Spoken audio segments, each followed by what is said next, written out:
Hola a todos, nosotros somos el equipo número 6 de la clase de automatización y robótica de la 7am. El equipo está conformado por mi compañero Coutinho Cordero Juan Enrique y su servidor López Guevara Jesús Gabriel. En este caso vamos a presentar lo que es la práctica número 2, en donde vamos a ver lo que son tipos de arranque con lógica secuencial y memoria.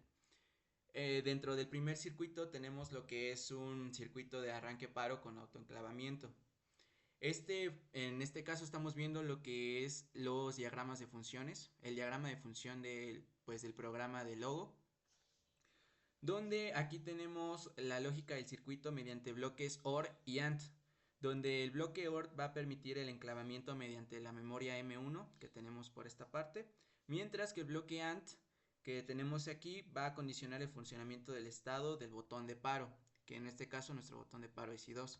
Y como activamos el circuito para mandar la señal de enclavamiento es con I1 para que se pueda prender nuestra bobina Q1. Va a ser nuestra salida. También tenemos lo que es un relé autoenclavador y tenemos un relé de impulsos. Pero para explicarlo vamos a pasar al esquema eléctrico de esta misma práctica, en donde vamos a simular para poder ver cómo es el funcionamiento. En este caso, en el primer circuito tenemos M1, que es un contacto normalmente abierto. De aquí tenemos lo que es nuestro botón de paro I2, que es un contacto normalmente cerrado. Y tenemos nuestra bobina que está etiquetada como M1. Tengo que mencionar que nosotros al etiquetar nuestra bobina como M1 en este caso, que es una marca, la marca de M1, vamos a poder también etiquetar el contacto normalmente abierto con esta misma etiqueta de M1 de la bobina. Luego de esto, abajito vamos a poner lo que es nuestro contacto normalmente abierto, que es I1 para el enclavamiento. Y se va a conectar entre nuestro contacto M1 y nuestro contacto normalmente cerrado I2. Después de esto vamos a poner un tercer contacto normalmente abierto, igual va a estar etiquetado con la marca de M1 de la bobina que está en esta parte. Y por último, pues nuestra salida, que va a ser una bobina que es Q1. ¿Cómo funciona? Pues en este caso I1 es un pulsador y también nuestro botón de paro es un pulsador.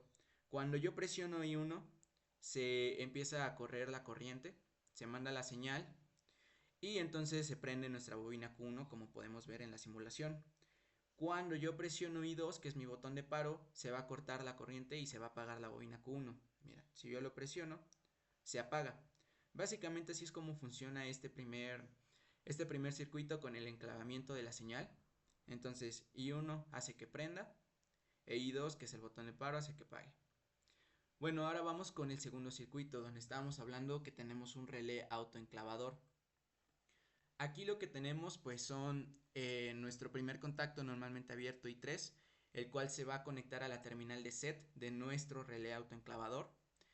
Y luego abajito tenemos I4, que también es un contacto normalmente abierto.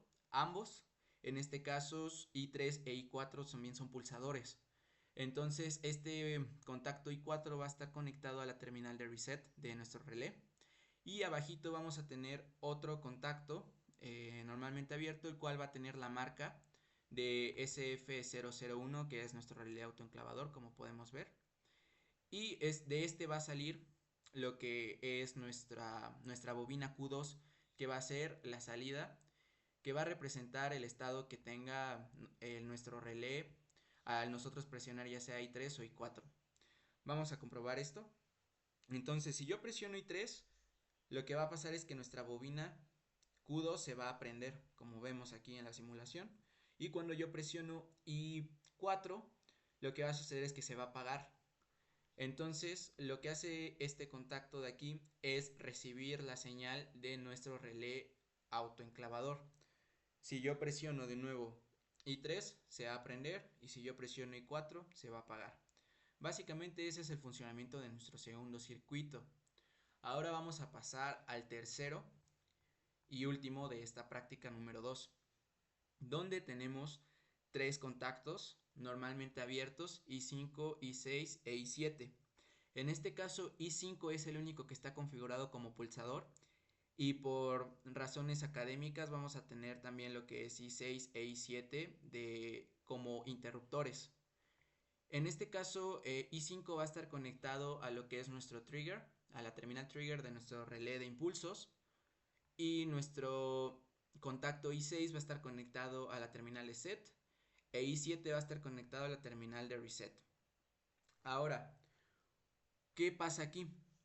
Que cuando nuestro relé esté recibiendo alguna de las señales, ya sea de cualquiera de los tres contactos que tenemos aquí, tenemos que pues tener otro contacto que reciba el estado de nuestro relé de impulsos. Por ello conectamos este contacto normalmente abierto, el cual también etiquetamos como nuestro relé de impulsos, SF002. Entonces de aquí vamos a poner una salida, que va a ser nuestra bobina Q3, la cual va a reflejar el estado de nuestro relé de impulsos. ¿Cómo funciona? Pues si yo presiono I5, lo que va a pasar es que se va a disparar y se va a prender. Y si yo lo vuelvo a presionar, se apaga. Lo que hace con este trigger es que permite cambiar el estado de nuestra salida, en este caso la bobina Q3, para mantenerla prendida o apagarla, según nuestra preferencia. Prendemos, apagamos, al pulsar nuestro botón.